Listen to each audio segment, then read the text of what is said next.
Hello and welcome to Fast Talk, your source for the science of cycling performance. I'm your host, Chris Case. When Trevor first mentioned he wanted to do an entire episode about rest periods between intervals, I teased him. I often tease him. I always tease him. He was so excited about a seemingly mundane topic.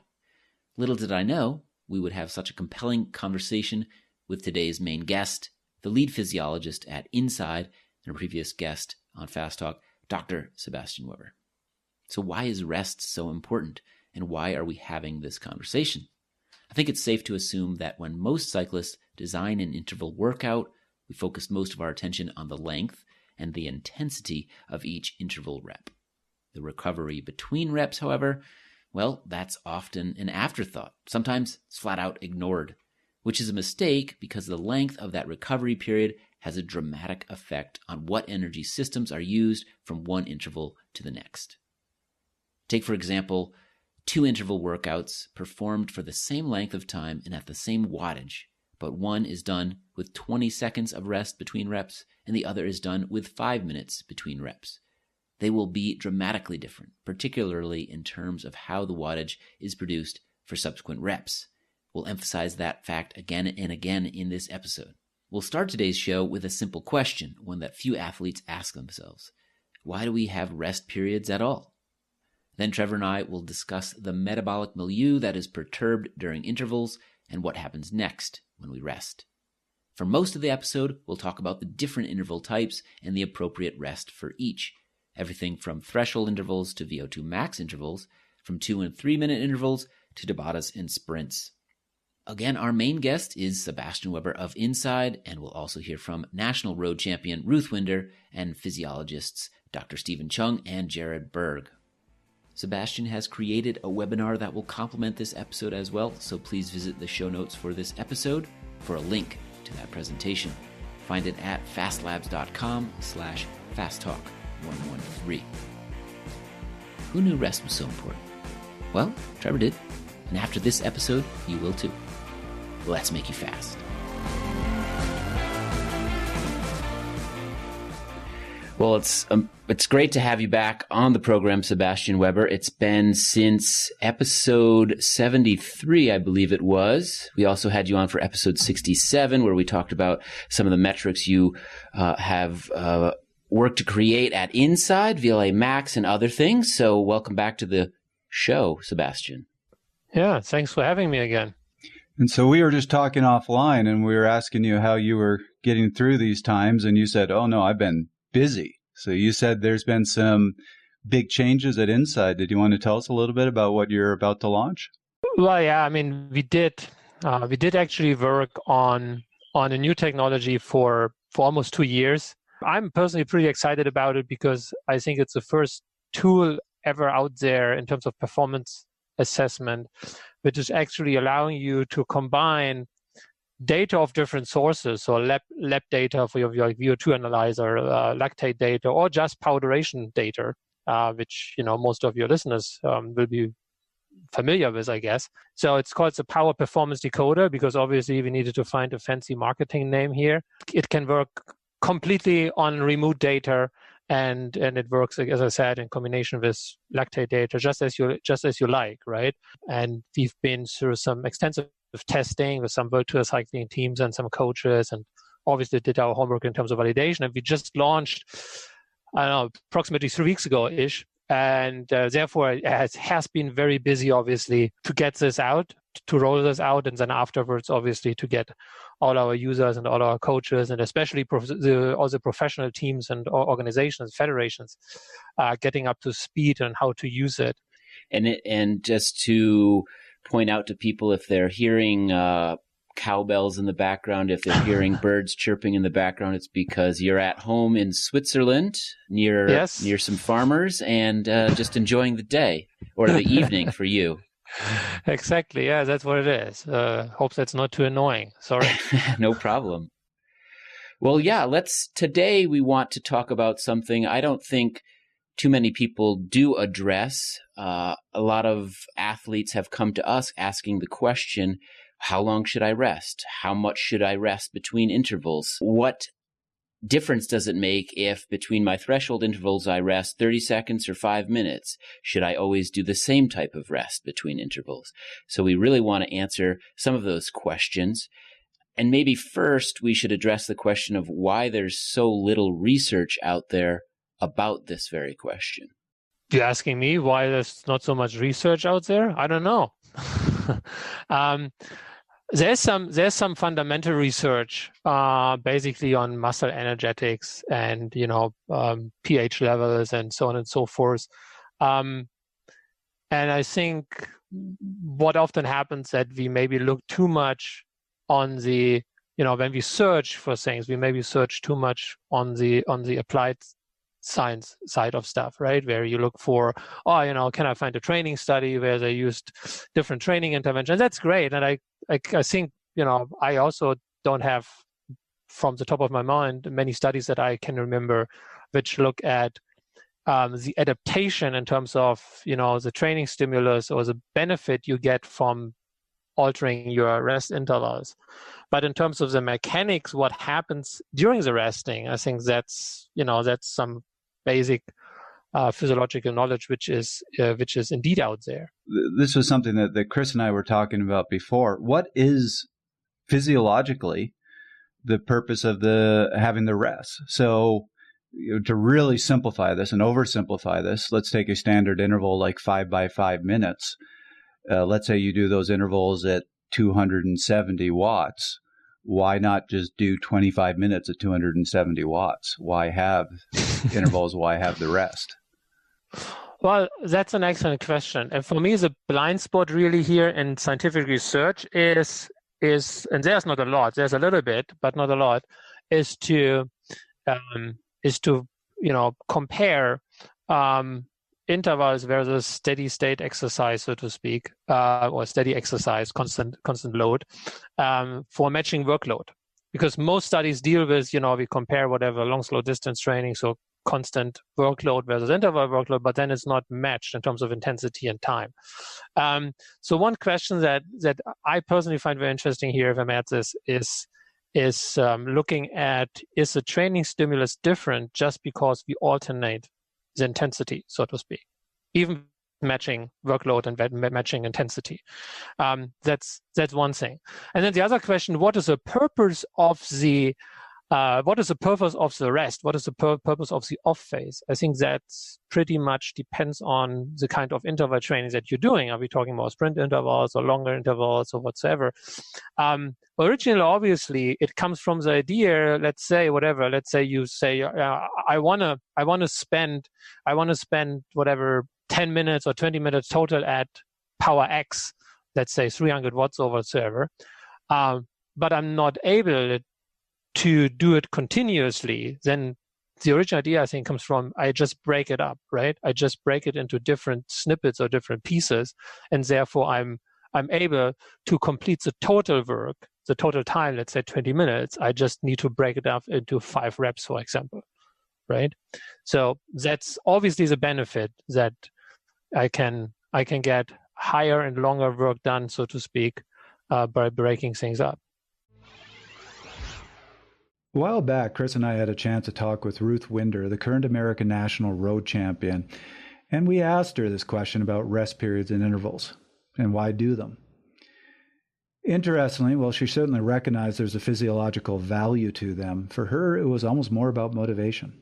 When you're doing intervals, how much do you focus on the rest period, both between your reps and between your sets? Do you feel that's really important, or is it just, I'll just pedal easy until I feel like I'm ready to do my next rep? I like to follow my workouts as strictly as I can. I feel like I get the most feeling of success if it says, 10-minute interval with 8 minutes rest, then I will be as close to the 8-minute mark as humanly possible. Sometimes I'm given between an 8 and 10-minute recovery or something like that. So then sometimes it'll be 9 minutes right in the middle. So, I'll go for something like that. But yeah, I don't know. Now, is that a mindset thing, or do you think physiologically that's helping you? And I will tell you, I'm somebody, I remember one time doing sprint sets and I had 10-minute recoveries. And I got to the start line where I was going to do my sprints and sat there in circles because I was at 9:15 and then realized I was an idiot. Mm-hmm. Yep. I think that is also that has loosened off a little bit as I've gotten older, I think, too, as I've learned that I'm like, my race is not going to be won or lost whether I do 9 minutes and 55 seconds of recovery or 10 minutes and 20 seconds of recovery. So I definitely have like become a little relaxed about it. Not like so much to the point that I'm adding myself minutes, but I don't believe that it's making or breaking my fitness. So what's a good guideline to say this recovery's been long enough? I guess it depends on what you're trying to achieve from the workout. Like if the workout is intended to have limited recovery so that you feel really tired for each interval, then just suck it up and do the 2 minutes of recovery like your coach told you to do. But then if your coach has been like, this should be a full recovery, then that's when you really should pay attention to your body and be like, okay, this 10 minutes, I don't feel fully recovered, so let me try 12. There's not much science behind the effectiveness of different lengths, is there? That's kind of what we want to explore in an episode, is how critical is that rest period? And like you touched upon, sometimes you want it and sometimes you don't. But if it's so long that you're fully recovered, does it really matter or what? I think it does vary by the type of interval. I think that there are a lot of times that people just really like to follow a program, and like the confidence in following a program, whether it's right or wrong, is like what a lot of people, especially during the week and they only have an hour to ride and they want to feel successful, like having a specific amount is really confidence inspiring. And I definitely feel that at times. Sometimes it's like, well, I don't really care if this is right or wrong, but I want to do what I'm told and I want to feel successful at the end of it. And most people, it's as long as they feel tired by the end of it. So if you give people a 2-minute interval and then give them 15 minutes of recovery, they're not always going to like come back feeling like they did a really hard workout or something like that. So sometimes it's just what you're trying to achieve from the day. And if you only have an hour, then maybe a little less recovery is better for something like that. But I mean, it would be really interesting to learn about. We talked to you in a previous show where you talked about Tabata style intervals, and obviously that 40-20 is critical. The 20 is just as important an element in that workout. But if you're doing something like a threshold workout, a long threshold workout, are you very particular about the recovery length? Yeah, but I think it's just whatever my coach said. I don't know necessarily that I know that it's the right or wrong thing. I just think that I like to follow my program. Fair enough. Yeah, so no, I'm just like follow my program, but I have become, like I said, a little bit more relaxed where I'm like, okay, it doesn't have to be exactly 10 minutes on the absolute dot, but I'm also not the kind of rider that will like circle my parking lot until I've like hit the exact hour number that I was supposed to do for my ride. So I think it depends a little bit on who you are. And if you get a lot of confidence from doing like exactly what you're told, then being a good cyclist has like got a lot to do with confidence. So you do what you need to do to feel confident. Me, I can come home at 2 hours and 55 minutes, which was supposed to be a 3-hour ride, and feel totally confident that I did what I needed to do for the day. So it just kind of depends a bit on that. Let's take a bit of a deep dive into the physiology. So agreed, particularly if you're doing really hard, more anaerobically focused intervals, you need those rests to be able to produce the intensity. What is physiologically going on when you're taking that rest? What's changing that's allowing you, as you said, to produce the intensity every time? Well, very simplified saying, you kind of reverse, or you're trying to reverse your fatigue, right? And on a macro level, so to speak, that's what you're doing throughout the whole week or months of training, right? When you, let's say, train 10 hours per week, you're most likely also don't come to the conclusion, hey, I can train 10 hours on one day and then rest for another 6 days and 14 hours, right? So your week is also similar, right? It's a similar idea. I want to have a resting phase in order to be, ensure a good quality for the next repetition, next training day, so to speak, right? To answer your question, I would say, let's imply here that the interval that you did was kind of exhaustive, right? Maybe it was not till full exhaustion. You maybe didn't puke on the handlebar, but very close to that, let's say, Sure. right? Then basically why you're doing this rest is you want to restore, you want to reset your system more similar or more likely, more similar to the state of a rested system, physiological system talking, energetic system talking, in order to allow for another repetition at, for example, the same quality or same duration and same intensity. And what exactly in terms of energetically, physiologically, you are looking for to recover, that can be vastly different again, depending on, are we talking about a sprint interval training? Are we talking about longer intervals? these kind of things. And obviously, I'm here on talking about the physiological side of that, right? I'm not talking about the psychological side. I have no clue about that really. I guess when it comes to, are you more prepared? Are you ready again? Sure. Are you motivated to do the next interval, right? So let's maybe keep it on a physiological view for now. Before we spoke with Sebastian, Trevor and I discussed the topic of metabolic perturbance as well as 2 studies that looked at the importance of rest periods during interval sessions. Let's listen to that now. What does a rest period accomplish? Physiologically speaking, what are we gaining by having them? There's 2 things. 2 things that you want to look at with that rest period. One is influence on fuel. The other one is an influence on the metabolic milieu, which is a term I love. The MM. Yes. We'll just call it the MM. And we'll go into, in a minute, the milieu and talk about metabolic perturbance and all sorts of fun terms. This is going to be exciting. Let's talk first about fuel. The idea here being you are going to deplete some of your fuel, so you need some rest time to replete it. And replete it? Yes. Replete? Is that a word? Yes, it is. Is it's it? In the science world. Okay, good. I like it. Otherwise, I got to go. I don't like pleats on my pants, but replete's a cool word. That was not funny at all. Jana's laughing a little bit. She's laughing at you. That's fine. Or beside you. Any type of laughter in my mind is pretty good. There you People go. can laugh at me all the time. So remember, we have 3 types of fuel, primary types of fuel. You have fat, which is essentially unlimited. So that's not something you need to replete. Chris is just liking this replete word. I love repletes. Fat is constantly available. You have glycogen. You're not in a 4-minute interval going to deplete your glycogen, but if you do a long interval session or a long time trial, you do run the risk of depleting your glycogen. The other primary fuel, which is your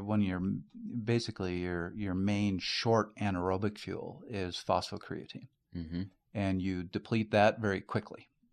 So if you are trying to do, let's quickly talk about what all this means. If you're trying to do short, really high intensity above VO2 max intervals, you are going to deplete that. So phosphocreatine, short form is PCR. You're going to deplete PCR pretty quickly, and you need some time to recharge that in order to be able to do the next interval with high intensity. Mm-hmm. As I said, with glycogen, you're not going to deplete it in a 4-minute interval, but over the course of the intervals, you are going to start depleting it. So that's going to influence how much interval work you can do. And we're going to get to this, but because of these issues that are coming up in terms of depleting fuel sources, you need to vary the length of time that you rest to be able to replete them? Yes. So this is kind of the point I'm getting to, which is you need time to replete phosphocreatine.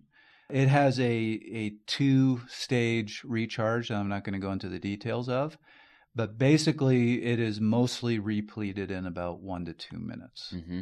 So bulk of it in about 1 minute.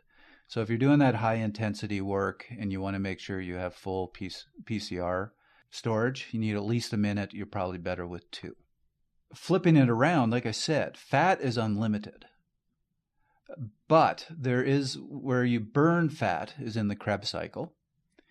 Krebs cycle is a little slow to get going. So if you hop on your bike and start working, you're actually going to mostly generate energy with glycolysis. Well, think of this big monster Krebs cycle starts ramping churning up away, yeah. And it needs the end products of glycolysis in order to function. So as strange as it sounds, where to replete phosphocreatine, you need a long recovery. If you're trying to really focus on using fat for fuel, not using a lot of anaerobic metabolism, you want to make sure your recoveries aren't too long. Mm. Because if you get off the bike and rest for a long time and then you go and do another interval, it's going to take time again to get that cycle up and running, to get that to where you're fully doing aerobic metabolism. Mm-hmm. So when I actually give my athletes longer intervals, more threshold-focused intervals, I'm actually going to somewhat limit the recovery length. I don't want them taking 10 minutes in between those intervals. Right. Yep. So now there is also this whole metabolic milieu, and there's 3 parts to it. So it's basically the idea of inside the cell, you have a homeostasis that you want to maintain. And that's, in particular, there's certain metabolites that your body wants to keep in balance that get out of balance when you're doing intensity. So we actually just talked about one, which is phosphocreatine. Mm-hmm. So if you're doing really high intensity, you're going to deplete that pretty quickly. The other one, when we start talking about acid-base balance, you're talking about, we'll look at lactate, but really what we're talking about is hydrogen ions. They'll get out of balance really fairly quickly when you're doing interval work. And actually, in that same study by Dr. Seiler, he talked about generally when you're doing interval work, you're looking for this optimal, you want to see blood lactates be kind of 5 to 10 millimoles. Mm-hmm. So the last one, and this is getting a little deep into the weeds, is restitution of transmembrane potassium. So very, very short. If you remember your high school physiology, we have these transporters on all of our cells that transport potassium into the cell, get sodium out of the cell, because you want to keep potassium in your cells, you want to keep sodium out in the extracellular fluid. When you are doing high intensity, that's going to get out of whack. You're going to start seeing sodium come into the cell, you're going to start seeing potassium get out. That's going to affect your ability to function. So you need to restore that balance as well. This milieu, these different things take different lengths of time to recharge. So we talked about phosphocreatine. It's a 2-phase thing. It takes, like I said, about 1 minute to get most of it, 2 minutes if you really want to be fully recharged. Transmembrane potassium balance, again, it's pretty well recharged within about 60 seconds. And these are the things that really get out of balance when you're doing super high intensity. Right. The restoring pH takes 5 to 15 minutes for the half-life. So much longer recovery, but that's not necessarily a bad thing, because the belief is you want high lactates especially when you're doing that aerobic type work, to really see the benefits. Right. So, and to remind people, lactate is a fuel source that's being used here. It's not where you shouldn't be thinking about it as this evil thing all the time. Yeah, if you want to hear my full rant on the fact that lactic acid doesn't exist in our body, and you got to stop using that term. We did an episode on that. I can't remember the number. That goes way back. In the 30s, I think. Yeah, but lactate is a fuel. As a matter of fact, so the reason we thought it was lactic acid is because lactate gets pumped out of the cell with hydrogen ions. And basically, whenever you're talking about acid, you're talking about a buildup of hydrogen ions. Mm-hmm. So what researchers were seeing a long time ago was, oh, look, lactate levels are going up and pH is going down. So we must have lactic acid. But actually what it is your body is using lactate to transport the hydrogen ions out of the cell to actually maintain homeostasis within the cell. So the lactate is actually helping to buffer effectively the acid. Mm-hmm. Lactate is a fuel, and lactate is actually a base, which is the opposite of an acid. Right. And by the way, every acid has both its base form and its acid form. So lactic acid is the one form, lactate is the other. Yeah. And that was episode 30 for anybody who wants to hear Trevor rant and rant and rant. Not rant, just educate. That's all you're doing. Oh, no, it was a rant. Oh, okay. I will rant on that anytime you want me to. The whole point here is you are getting out of homeostasis with fuels, potentially, with this metabolic milieu. So when it gets out of balance, we are causing a metabolic perturbance. Ooh, these are our terms. So we need to restore all this. So there's two theories here. One is that you need to get back to some sort of homeostasis. You need to restore this so that you can do your next interval with high quality. Right. That's the one theory. So that theory tends to push towards you need more rest length. Mm-hmm. Make sure this is fully recharged. Right.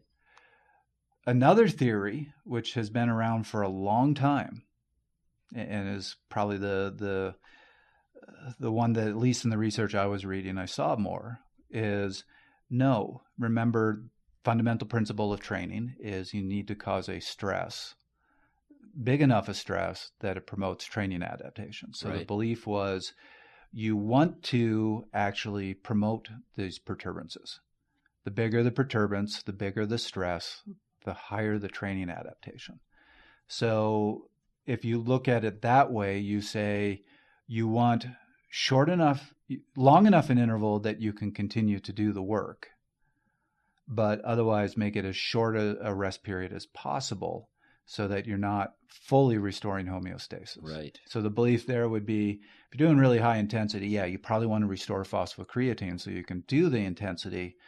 So maybe a 60-second rest, but not much more, because we want to maintain all the other perturbances as much as possible. Mm-hmm. It does sound like, given the lack of research that's looked into these questions, we don't have extremely clear answers on this stuff, but I'm guessing there's a lot of nuance here. Sometimes you want to go in one direction in terms of being fully recovered.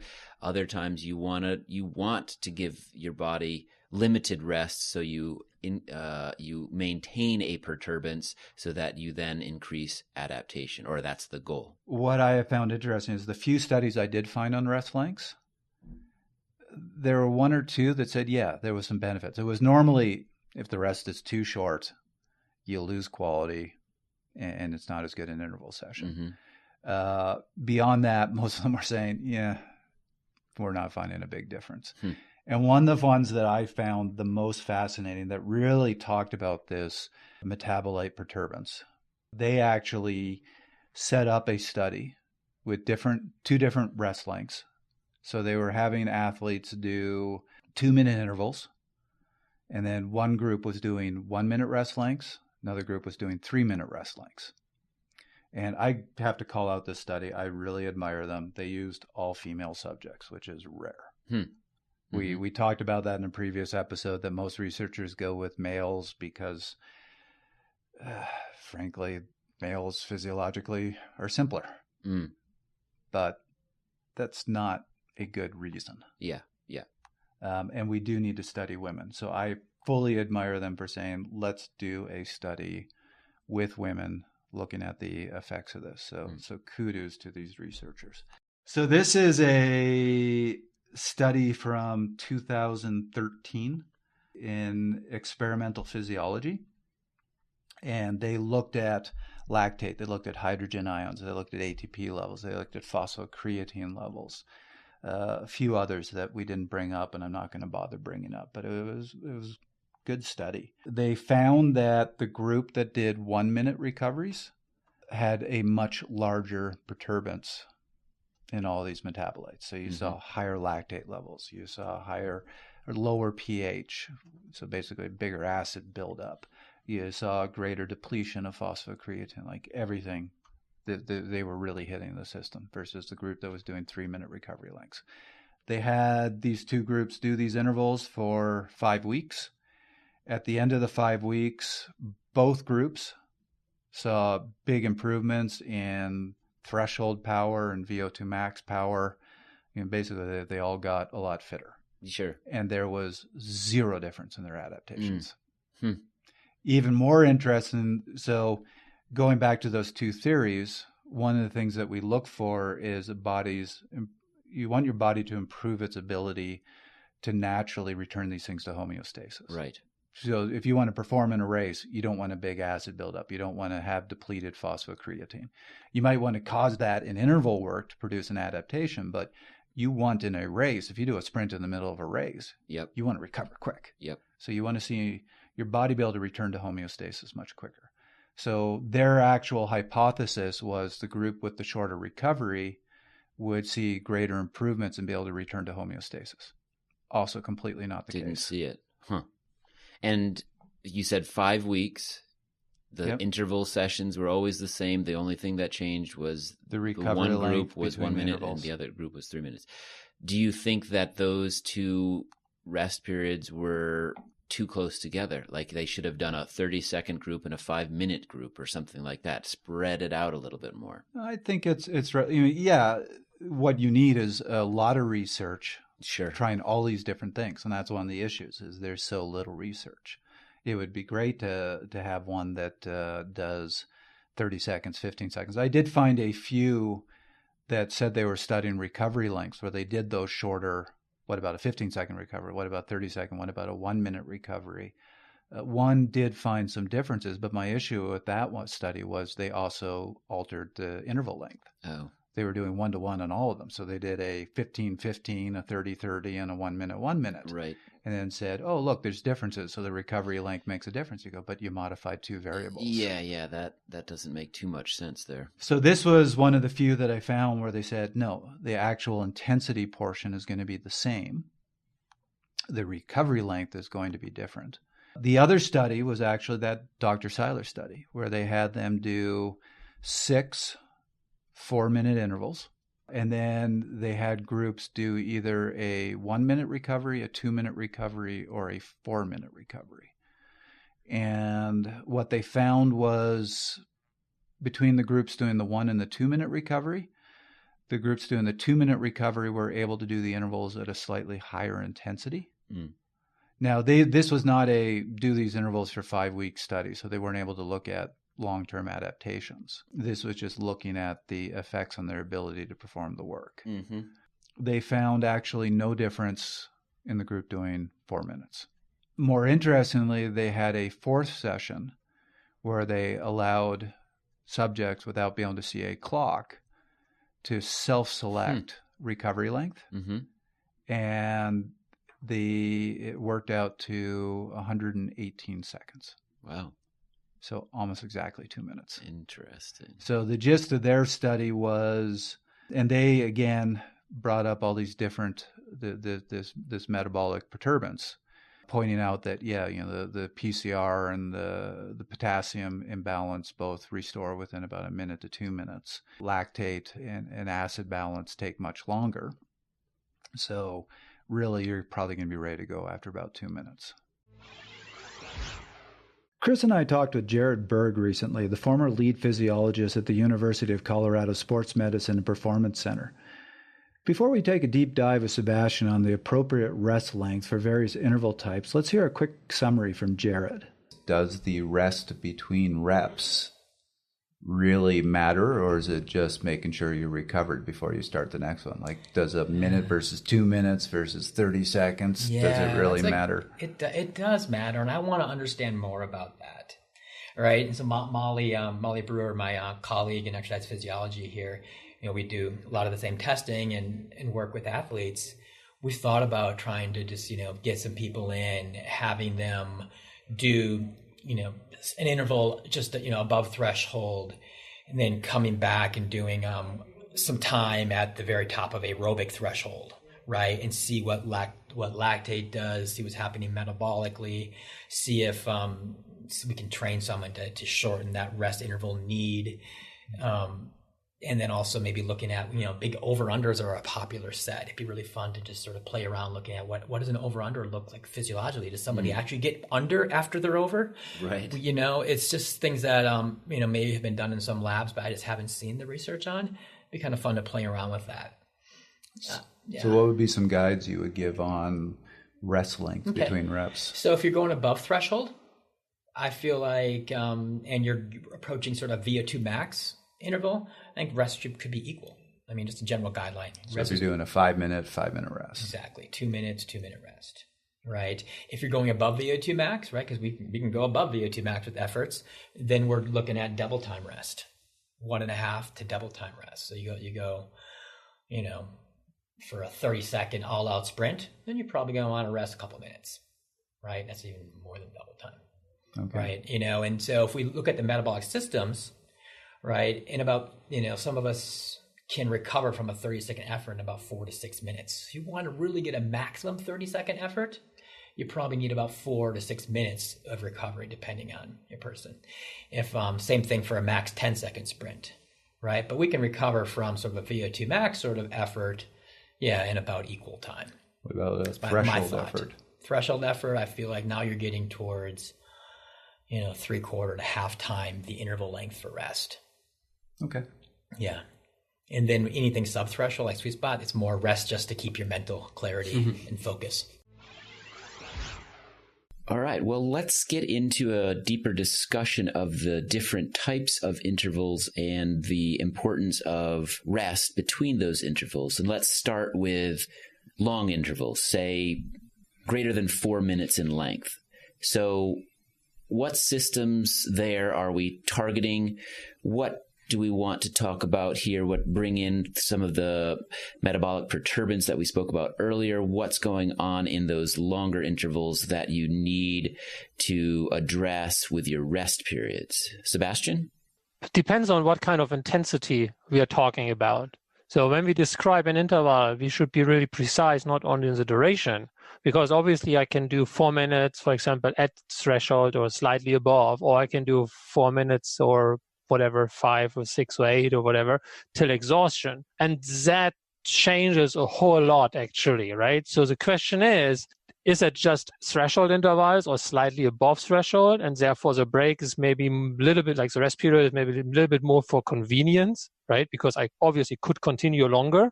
Or is that an interval where we go close to exhaustion and we really have a high level of fatigue here? This is very important when you talk about the resting period or how you should design the resting period, actually. Which I agree with completely. And I'm glad you brought that up, because if you hadn't, we would have asked you about it. Let's talk about both and let's separate them. So let's first talk about that interval that's done at threshold, where, like you said, even if you're doing 8 minutes, 10 minutes, you stop at the end of that time period, you probably could have got going at that intensity. So yes, you're taking a rest. And then we'll talk about that more 4 or 5 minute interval where you're doing them as hard as you can do them.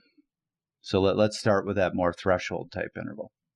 Yeah. So then, if it's more threshold, like threshold or slightly above, and you end after duration, which is not exhaustive for you and you could easily kept going longer, then the interval, it's like the resting period itself is not as important, neither length or intensity, as long obviously it's a lower intensity. That's why we call it rest. As long as that is a given, it's not changing a whole lot in those kind of intervals. And that's basically because if you look at all the fatigue markers, so to speak, or all the physiological metrics that can change during an interval at threshold or slightly above.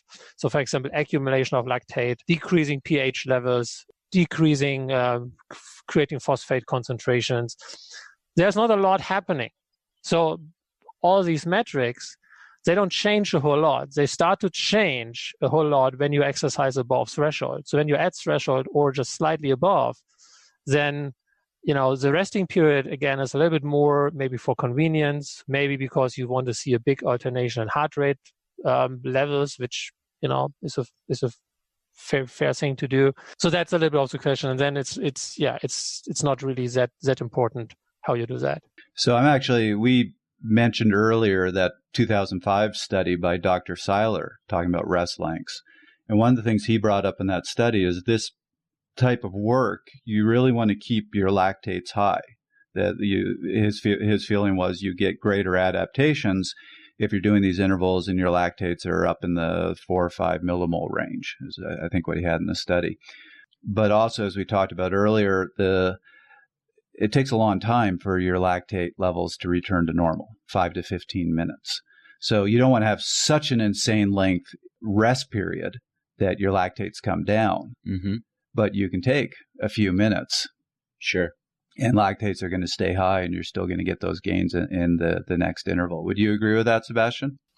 Well, the missing part here is the intensity of the interval. If you do these intervals and let's say you rest for 8 minutes and you just lay down flat on the road and don't move, the amount of lactate you can combust is comparable low.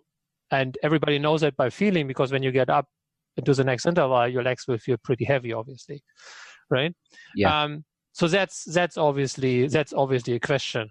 And then, I mean, if it's about if your idea is to get to high lactate concentrations, then if you don't mind doing that, what you could simply do, you could just go the first 30 seconds or 1 minute of that interval much, much harder. Obviously, the harder you go, the shorter you could do this little bit of extra work. So you could overpace, so to speak, in the first 30 seconds or something, shoot yourself up to a high lactate concentration. Then because you're exercising at threshold or slightly above, you will keep this lactate concentration or increase it slightly. So that could be a modulation if this is the desired goal to stay at a high lactate concentrations, and you don't mind doing this little extra work in the beginning, so to speak. That one way you could do it. That's interesting because that's my old coach. When he gave me these types of threshold intervals, that's exactly what he had me do. Mm-hmm. Was first 30 seconds, go harder. Then he liked 5 or 8 minute threshold intervals at threshold. So he'd have you do 30 seconds really hard and then do the rest of it right at your threshold power. Right. I mean, what is most certain is that you need high lactate concentrations to also stimulate a higher lactate combustion rate, so to speak, or simplified speaking, very, very simplified speaking. If your lactate concentration is relatively low, then not a lot of lactate is pushed into the Krebs cycle, into the aerobic metabolism. But when it's higher, you can push more into it. That's certainly known. So then on top of that, there are some indicators that maybe your lactate transporters, your lactate shuttles, because they act similar to a GLUT4 transporter, or they look similar as well, seems like could be activated by higher lactate concentration. So if you would assume that this is a training adaptation you want, so to speak, training, or simplified speaking, teaching your muscle to shuttle more lactate or use more lactate, I would totally agree that, and this is what we've been using in professional cycling also in the last 10, 15 years or so, trying to do these intervals over and unders and stuff at threshold, so to speak, or slightly above, doing it primed. So priming yourself with a high lactate concentration, because we assume that, you can trigger your systems to shuttle and combust lactate with an additional trigger here. So that's actually something that's been really important to me with my athletes. When I'm having them do this type of work, I actually don't want the length of the recovery to be too long because, as I think I'm hearing from you, point out that the Krebs cycle is slow to get running. And you want to get it running, and you want to make sure that it's still running optimally when you're doing these threshold intervals so that you are effectively burning fat. You're effectively working those aerobic systems. Well, the kinetic of the Krebs cycle is not really limiting here, because we have to remember we come from, when we enter the resting phase, we come from a higher workload. Right. So talking about 4, 5, 6, 8 minute interval duration, your Krebs cycle is running at an adapted speed because the interval was long enough. So let's say your interval, your on phase is at 300 watts, just to stick with that example. If your on phase is at 300 watts, after 8 minutes, your Krebs cycle turnover rate is definitely at, up to speed with that. So now when you go down, it's not a problem that it's too delayed, so to speak, to catch up. It's coming down from a higher level. So therefore, the ability to push lactate into that is not an issue. It is actually defined by, the intensity of your resting period. So again, if you don't keep some energy flux, if you don't keep some power output, during the resting phase, then your aerobic metabolism, your Krebs cycle, will, after a certain time, come down to close to resting level.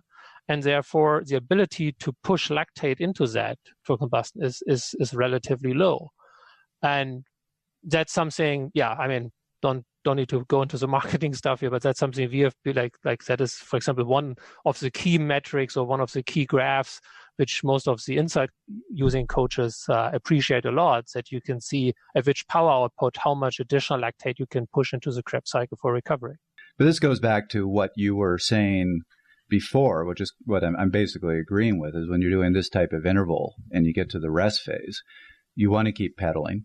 You certainly don't want to take a 30-second recovery, but I would personally say don't take a 10-minute recovery either. But more importantly, if you do that 8-minute threshold interval and then go sit in the grass for 10 minutes, not the way to do it. You're not either. primed for the next interval. Yeah. From a practical point of view, for those that like to do maybe a hill repeats, 8-minute hill repeat in intervals at threshold, you'd ride up, you do the 8 minutes, you turn around, maybe it takes you a quarter of the time to get back, 2 minutes, and then you turn around and you hit the next interval. That's a good sort of rule of thumb here when we're talking about this type of interval, would you say? The problem is that in the downhill, you're maybe coasting and not pedaling. Right. So you're very similar to sitting in the grass here in terms of muscular load. So in this case, you might want to ride a little bit down in the flat, a few minutes before you hit the climb again. We used it, for example, even in the race, like even in pacing and time trialing, like, back in the high road days and stuff, HTC, whatever. We used that in the time trial even, reminding our athletes to keep pedaling in the downhills, also at a decent power output. And the issue is when you just do it by feeling, in most cases, you pedal too easy.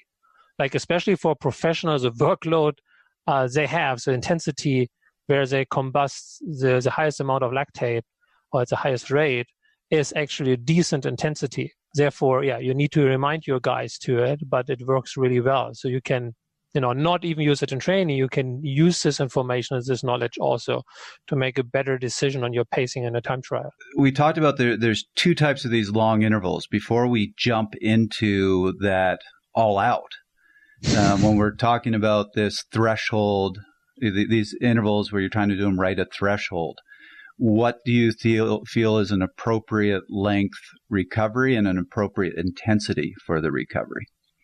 If it's right at threshold? Yeah. So let's say you're doing an interval somewhere in the 5 to 10 minute range and you're doing it right at threshold.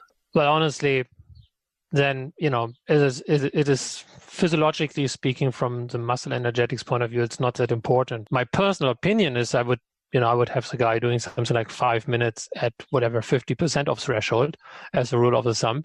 That's maybe more a rest you use to drink something and maybe take a little, sip from a gel or something, and not really because you need to restore a lot if it's right at threshold. So interestingly, I think I mentioned earlier that 2019 review that said there's not a lot of research on recovery lengths and intensity, but the one thing they did mention is the recovery, the exact length for this sort of work isn't that important as long as it's long enough. So they basically said, if you take a 30-second recovery, you're probably in trouble beyond that. Well, you guys are agreeing then. Absolutely. All right. The thing I would just add is just that, again, you do 5-10 minutes without pedaling. Yeah. You're not going to be ready for the next one. So I generally tell my athletes somewhere in that, for the recovery, 2 to 5 minute length, depending on the length of the interval, and just keep pedaling. Mm-hmm. Mm-hmm. And what you agree, intensity, probably we don't need to give a specific intensity for the recovery, but pedal. Yeah, put some power out, and for me, good rule of the thumb is 50% of your threshold power. I would maybe not go a lot below 40%. And I think an upper limit, it's not naturally, like you would not naturally have your recovery at 80% or 90% of threshold. So I don't think this is an issue. Yeah. Most likely what happens is that it's very, very easy. And I mean, again, in this kind of exercise, if you do rest for 5 to 10 minutes, you could certainly have a few minutes without pedaling there. No problem, really. I personally don't have many athletes, or didn't have many athletes, that would do these kind of 10 to 15 minutes threshold work. Some do, and some do have really good experience with that. In most cases, we would break it up into shorter intervals and then therefore shorter rest, or spice it up with some, special cadence work or rhythm changes work or something like that. I will say, even when you're doing it at threshold, and as you said, when you hit the end of the interval, you can keep going. I will rarely ever give an athlete over 8 minutes. I'd rather just have them do a few more with some having the recoveries. One thing I have to admit, though, is that we did it in the past more from a tactical or psychological point of view, for example, with Tony Martin, to get the interval in which refers to or try to mimic the length of whatever a prologue, or try to mimic the length of a specific stretch of a snippet in this whatever World Championship time trial course, right? When there's whatever a straight, which might take him 20 minutes, right? A straight road or something. Then we would do that. And then again, maybe look more for the position on the bike and these kind of things. So the justification then to do such a long interval was more from, okay, there's a race coming up in a couple of weeks. And from a practical point of view, we want to just try to stay focused on the intensity and be clean with your position and aerodynamics, these kind of things. So I have to admit that, then we did whatever duration needed, so to speak, to accomplish that. Yeah, we are agreeing a lot on this podcast because, as I said, it's getting boring. Huh? I know, so far. It's getting boring. Because, as I said, I will rarely give longer, but that's if I have somebody who's a time trialist. The way I explain it to them is I'll use the shorter 5 or 8 minute intervals to build the power. But then as we're getting close to a key race or when they're regularly racing, I'll do some longer intervals with them, which is, I call it teaching them how to use the power. So it's more about, okay, let's say you got your threshold up to 300 watts. Now I want you to do that longer interval, learning how to pace, how to do that 300 watts for that length of time. Yeah.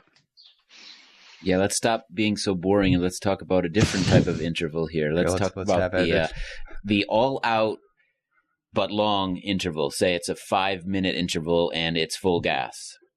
And this is just, particularly in North America, the common nomenclature for this is VO2 max intervals. Right. So they tend to be 4 or 5 minutes in length, and they're all out. Yeah, maybe we should do a podcast, one whole session about why you call this VO2 max interval.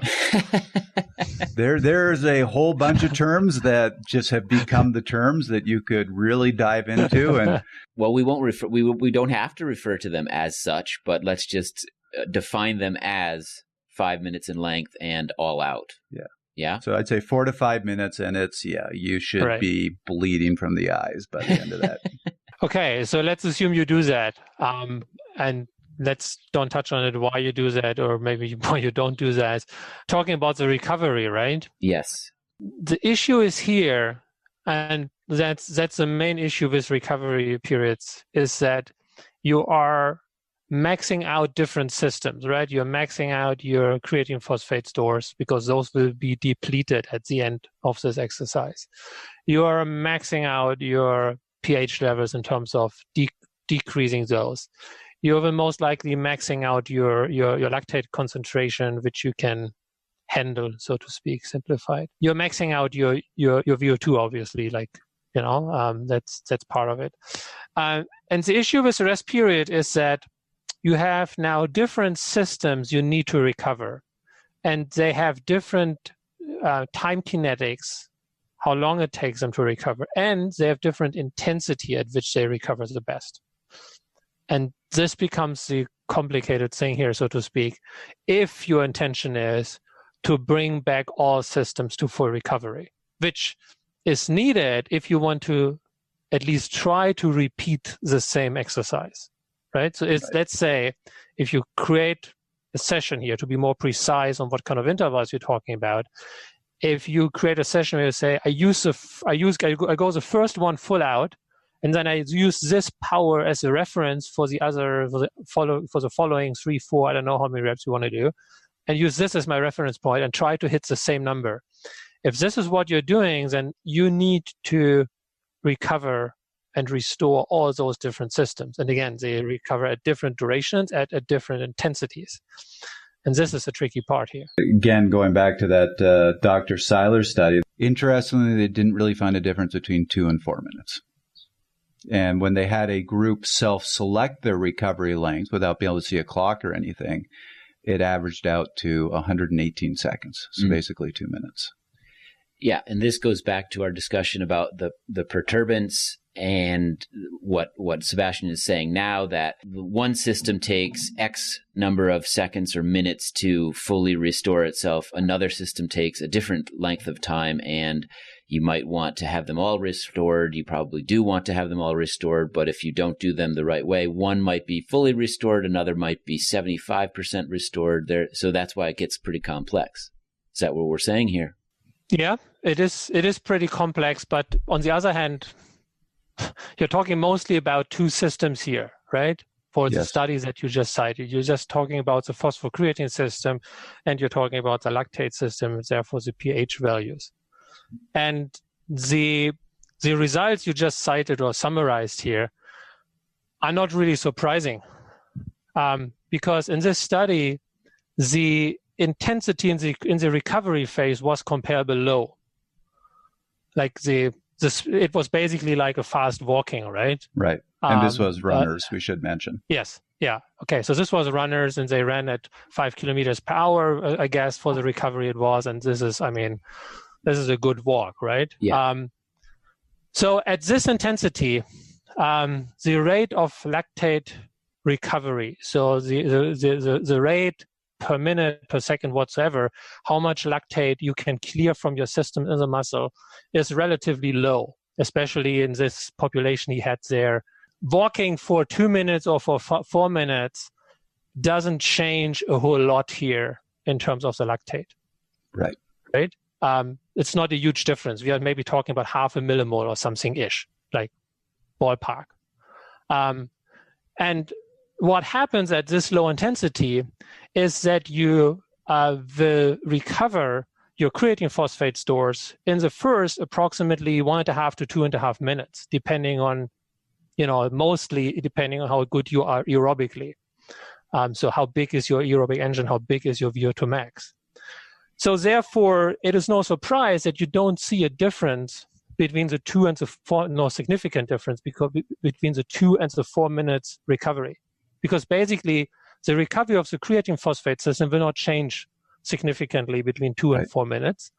And the recovery of lactate will change, but the impact, the effect of that is rather small. Yeah. So this is why the directed or prescribed recovery phases show this pattern.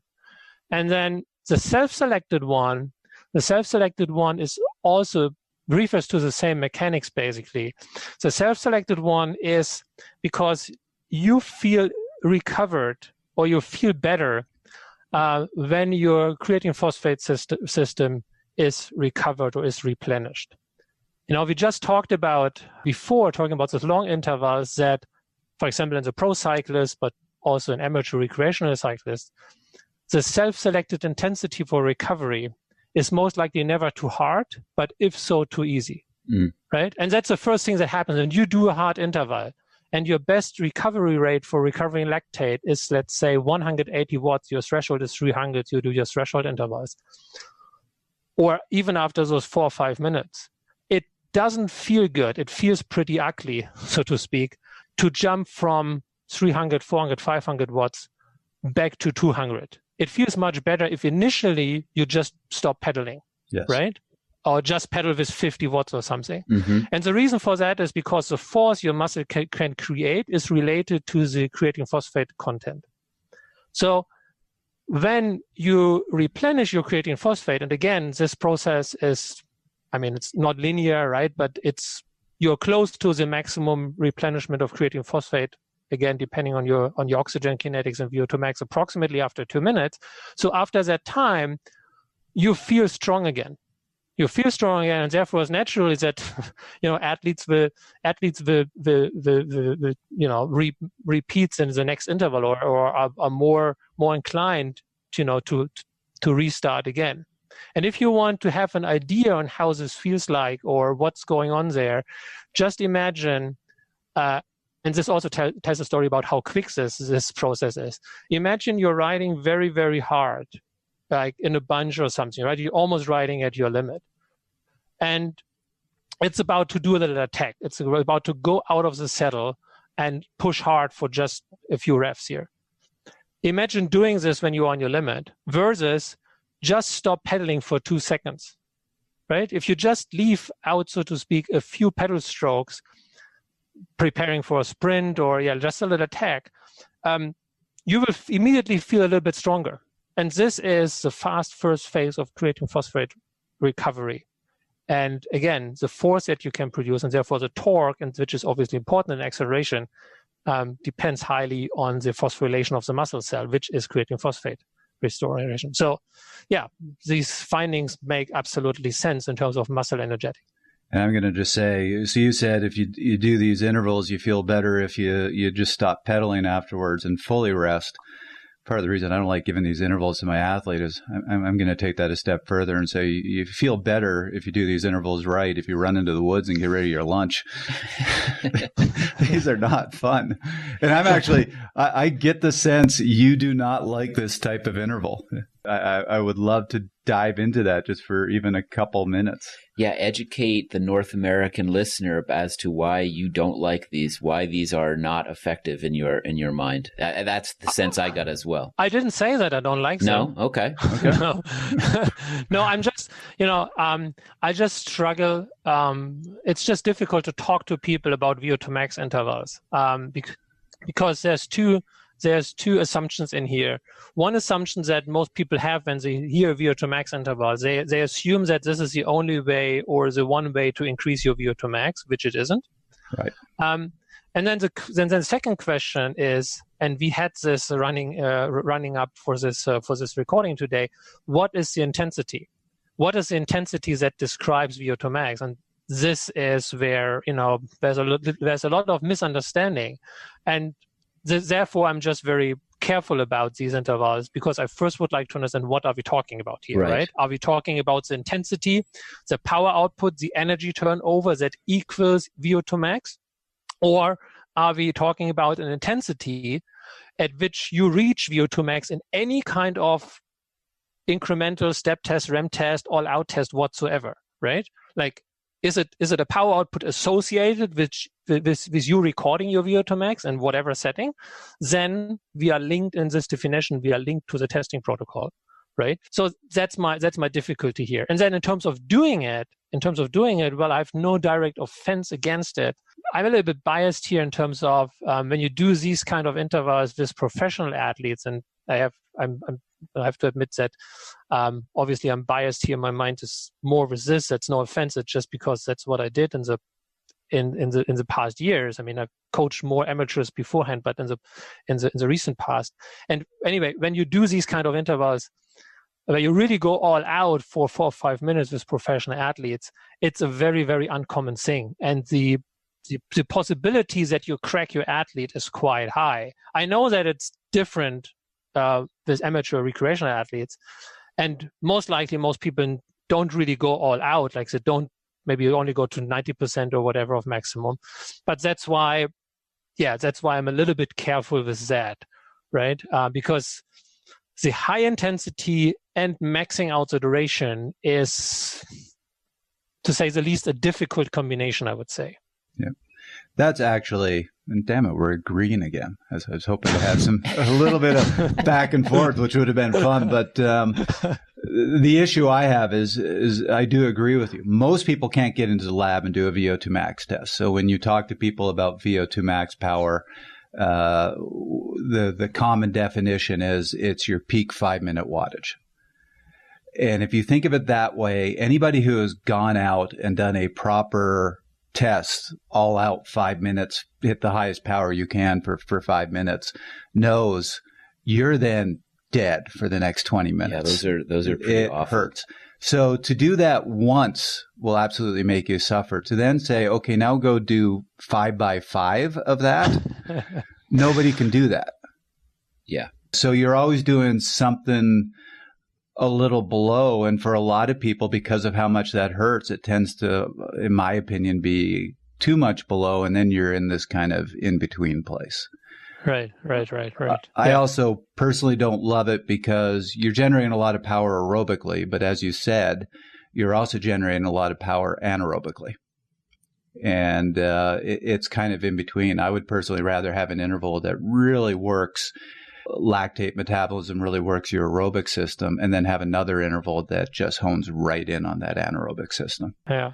All right. Well, since these intervals aren't our favorites, should we move on to a different kind? Well, did we answer the question, how long recovery and what power output? No, we didn't really. You're right. So let's, for those who will still want to do these, let's answer that question for them. If you want to get at least the chance to repeat the same effort again. So again, I'm talking about the most extreme version, maybe, where you take the first interval as a reference point, and then you try to replicate the power output, right? Which will cause a problem. We can talk about why this is maybe not possible if the first one was really all out. But anyway, if you want to do this, if this is a setup that you want to do, then you would at least need to account for enough time to recover the lactate, or more precisely saying, to combust the lactate which you have accumulated during the effort. This can easily be 20 minutes for a full recovery. And you need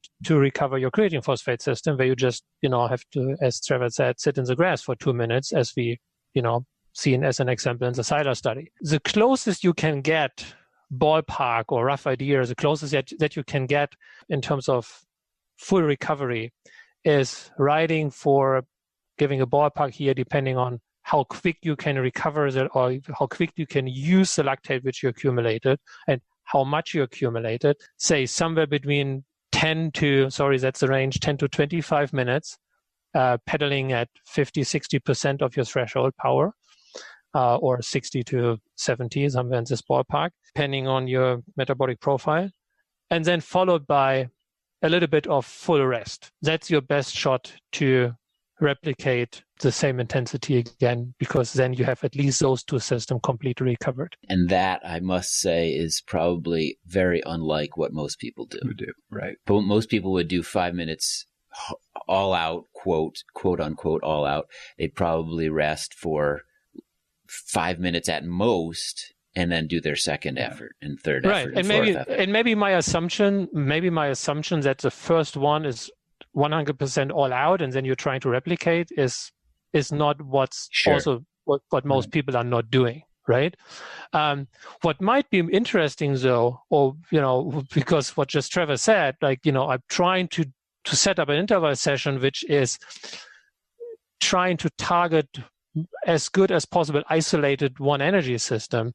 What we're going to see when we talk about the more high intense stuff, the shorter intervals, is that your recovery lengths, because of your recovery lengths and how you design the recovery in terms of duration and intensity, will actually change your muscle metabolism from one interval to the other, to the next, to the next, to the next. The metabolic stimulus that you get from the first interval and how your power output is produced in terms of creatine phosphate lactate aerobically will differ dramatically from the last one. Right. And so that's something, again, why it's difficult to call these things VO2 max intervals, maybe, or to put that any kind of label on it, so to speak, right? The first one is not the same as the last one. So I think my recommendation, with that big asterisk of I don't really prescribe these. The only time I ever prescribe these to an athlete is, let's say they have a target race coming up that's a short circuit with a 4 or 5 minute climb, and then you just do this once or twice for some specificity. Mm-hmm. Nobody's going to do a prescription of 5 by 5 minutes with 20-minute recoveries. Right. Takes a long time to do that. It takes a long time to do it. So at that point, I'm going to go, forget about the lactate system. Let at least the phosphocreatine recharge. You're going to be there in about 2 minutes. So 2-minute recoveries, and just ask the question, why are you doing these intervals? I don't like them. Yeah. Shall we move on to what we're considering here, mid-length intervals, 1 to 3 minutes? I don't think I've ever seen somebody do a 3-minute interval. I see 2 minutes all the time. I've rarely seen 3. Do you prescribe 3-minute intervals or anything in this length? Yeah, sometimes. Okay. What do you call them? 3-minute intervals. There you go. Very specific. I mean, again, if you tell me the time, then you have to tell me the intensity, right? So that's a good question. And let's talk about, and yeah, obviously 1 minute versus 3 minutes all out is very different. So this is, we could. And 3 minutes is different, metabolically speaking, to 5 minutes all out. Yeah. Right? It's similar, right? You have a chance to deplete all your systems, or max out all your systems, I should say more exactly, right? You just do it 2 minutes sooner. So why don't we, and obviously like we could just take this and do an entire podcast, or probably a couple podcasts in this. So why don't we simplify this down to 2 to 3 minutes all out? So as you said, that's going to be higher intensity than even your 4 to 5 minute all out intervals. So why don't we talk about a little bit what energy systems you're hitting with these intervals, and then talk about appropriate recoveries. Yeah, so basically, and when you, let's say, to even find a bigger contrast here, let's say you do 2 minutes all out versus 5 minutes all out. And maybe let's not even talk about doing as interval, just use it as a single effort, right? Metabolically, what's happening is basically the same thing. You should, in 2 minutes, you should hit VO2 max. The difference is in 5 minutes, you maybe right at VO2 max for 30 seconds, 45 seconds, depends, right? A little bit. In a 2 minute, you maybe hit VO2 max after 100 seconds or something. So 20 seconds later, it's over anyway. Maybe you just hit it at, 5 seconds before it's finished or whatsoever. Mm-hmm. So depending on how quick your oxygen kinetics are, again, also that is a marker on how strong you are aerobically. So there's some correlation, not a strong one, some correlation with your VO2 max. So long story short, if you have a lower VO2 max, you might just hit VO2 max at the end of this 2 minute interval. If your VO2 max is above 50 or 60 in that range or higher, then you will most likely hit VO2 max within 2 minutes, at least on a muscular level. But most cases also measured at the mouthpiece. And then the others, you deplete your creatine phosphate stores and you are accumulating a lot of lactates. The total lactate levels can differ a little bit to the 5 minute one, but not a huge amount. So it's not like that you end up at 20 millimoles after 5 minutes and you end up at 10 millimoles after 2 minutes. That's not the case. It will be in a similar ballpark within whatever, a few millimoles actually. So it is not that different. Even if you, again, takes the biggest contrast here within those ranges, 2 minutes versus 5 minutes, it is not that big of a deal different to the 5 minute effort. And then obviously if it would be 3 minutes or something, it becomes more and more similar in terms of what's happening metabolically in the muscle. But these are also very tough. They're very damaging. You're probably using a little more anaerobic metabolism. Let's talk about the rest. What's appropriate intensity? What's appropriate length? Because you're maxing your glycolytic system, so to speak, and you're maxing out your creatine phosphate, it comes basically back to the same thing. You need several minutes of recovery at an intensity where your lactate recovery or lactate combustion is the highest. So what we call the lack of pyruvate, so how much additional lactate or pyruvate you could push into the Krebs cycle, which is, depending on your profile, somewhere between 55 to 75, 80% of threshold. So that's the intensity you should do for your lactate combustion, for the lactate that you accumulated. And then depending on your straining status, professionals can clear at a rate of approximately 1, a little bit higher millimoles per minute. And they maybe only reach 10 millimoles or 11 or 12. So they need to go 10 minutes-ish. And if you are a recreational athlete, you maybe only can, clear at a rate of 0.4 millimoles per minute, and you maybe reached 16. So therefore you have to go significant longer. And then because you're still riding at a decent percentage of your threshold, you're not going to replenish your creatine phosphate system entirely. So there you go again, coasting or sitting in the grass for 2 minutes-ish or longer to replenish that. So the type of recovery you would need to do is very similar to the 5 minutes. And again, I get it that most people will not do this most likely. It will be most likely shorter and will most likely look different. It will not include two different intensities, like a decent high one, because 60-70% of FTP is most likely what most people are not doing, and it will most likely not have a total rest phase for 2 minutes. But then on the other hand, most people will not go flat out maximum for these 2 minutes, but maybe we're talking about whatever 95% or 90% of their maximum here. I've always looked at these as you really need to make sure before you start each one, you have some recharge of that anaerobic system. So you're really recharging the phosphocreatine. In these intervals, again, they should really hurt. I used to do 2-minute intervals, and the way I would do them is on a climb. So just 2 minutes as hard as I could. And I would have about enough energy at the end of that 2 minutes to just turn around. And then I would coast down that hill and not pedal. Mm-hmm. Right. Because that's how much they hurt. Maybe to make it more applicable for the listeners, then maybe we should pick one example of, the resting period and use this as an example to talk about. So based on your guys' experience, how you use it, how you prescribe those intervals, what would the recovery look like in terms of duration and intensity? I see these intervals often being I'm going to completely contradict myself, but I often see this type of mid-length interval being a 1-to-1 recovery. So it's if you're doing 1 minute, you do a 1 minute recovery. If you're doing 2 minutes, you do a 2 minute recovery. If you do 3 minutes, you do a 3 minute recovery.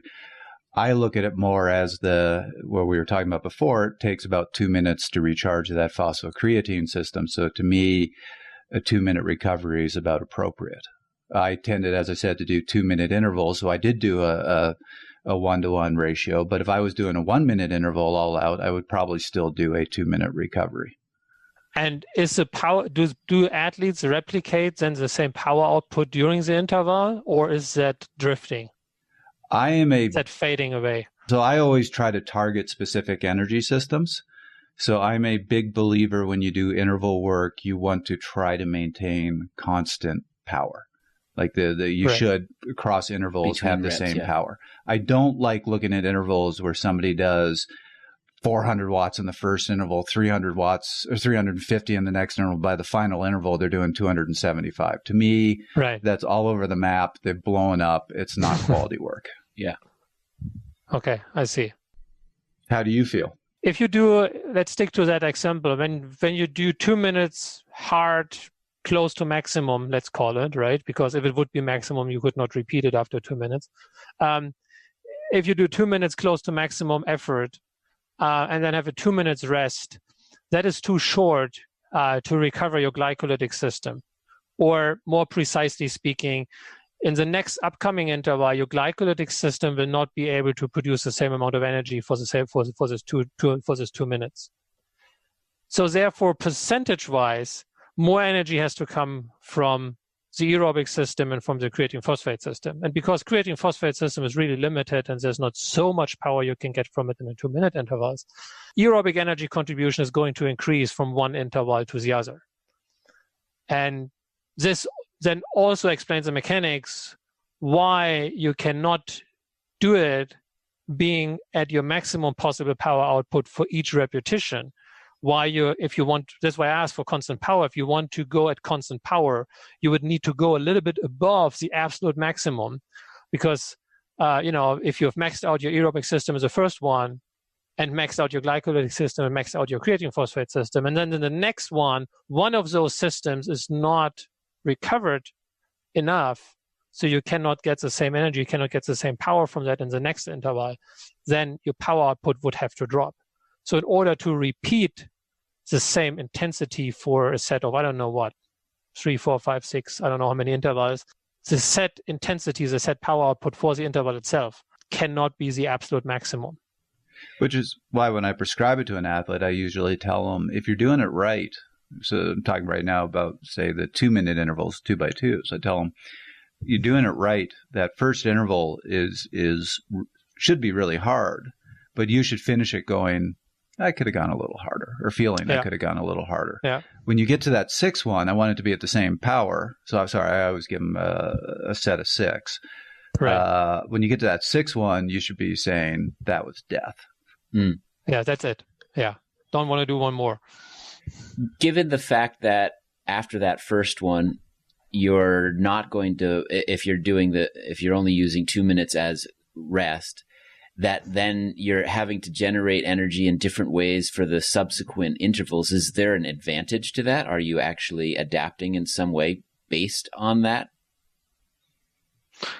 Well, you certainly adapt differently because the training stimulus is differently. So you certainly should adapt differently, right?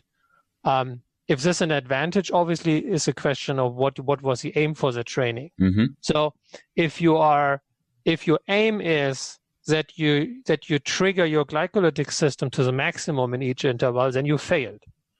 If your aim is to max out creatine phosphate and use a high aerobic energy contribution as a training stimulus, then you succeeded. Yeah. And you actually bring up a really good point that I'm kind of finally. Hey, more cowbell. We should have brought this up earlier. That you make the really good point that when you're doing interval work, well, your power. Let's say you do intervals where they're all at the same power. You might go, well, they're all the same, but actually, if you look at your energy contributions, how much energy is being contributed anaerobically versus aerobically from the first interval to the last interval can really change. Oh, yeah, quite a lot. So back when we were talking about the longer than 4-minute intervals, there's actually a fairly well-researched type of interval that I really like, which is 5 by 5 minutes with 1-minute recoveries. And one of the theories behind that is with the 1-minute recovery, you're not really allowing yourself to fully recharge anaerobic energy stores. And it means that as you get to those later intervals and you're trying to generate the same wattage, you're trying to generate it almost entirely aerobically. And that's what I love about those intervals is if I'm trying to hit the aerobic system, let's burn up your anaerobic energy, not allow you to fully recharge it so that you have to rely on aerobic pathways. I mean, I think this discussion here exactly also brings up a very good point, which is having a known purpose for what you're trying to get out of a particular workout. And sometimes it's obvious, perhaps, and sometimes it's a little less obvious what you're doing. And hopefully this discussion sheds some light on what is actually happening. Hopefully what became clear here is something that, no offense, but I assume most people don't really think about a lot or enough. Is that, we talked about it. You have your VO2 max intervals, or you're talking about some kind of intervals. But when you do this, you only always talk, in most cases at least, about the intensity and the duration. And you already put a label like VO2 max or something on it. But actually what's going on in these intervals depends highly, and this is, I guess, why you do this episode, depends highly on the recovery. So you can do, just go back to the studies that Trevor just mentioned, you can do these 5-minute intervals. If you change from 1-minute rest to 10 minutes, it looks totally different. It looks entirely different. And the same, sounds stupid, but it's obviously, it's pretty obvious. If you change the resting intensity from 0 watts to 300 watts, still it's 1 minute, but it also changes a whole lot. And as you said, people prescribe an interval training, right? They go and say, I want to do VO2 max intervals and forget about maxing it out. Let's say we do it at 90% of what you could do for this 5 minutes. I think a very, very important take-home message is that the energy systems and the training stimulus will change vastly throughout these intervals. The first one compared to the last one and everything in between. And how much they change depend on how you design the recovery period. And I think most people are under the impression, it's the same duration, it's the same intensity, therefore it's the same training, and it's not. That's a great way. We should have that at the very beginning of the episode to set the stage for this whole discussion, because that's exactly what we want to address and we've been addressing. Right. And it's such a good point because, as you said, you can look at the intervals and say the power was the same every interval, but the energy contributions can be so different. Mm-hmm. Vastly different. Yeah, vastly Which is different. Actually, because again, all systems recover in different kinetics and at different power outputs. And you need to know about this to really understand what's going to happen in the next interval, which is, by the way, one reason why all these, what's it called, dynamic W prime or W prime recharging, so to speak, fails. Because the depletion process is quite simple and you can almost calculate or model linear. But then the recovery or replenish process, again, is two different systems with different kinetics and at different power outputs. And this is one of the reasons why W prime replenishment is something that it's not really representing or replicating the true recovery, and it often fails. Like, it predicts you are recovered and even you are not, and you cannot replicate the same effort again.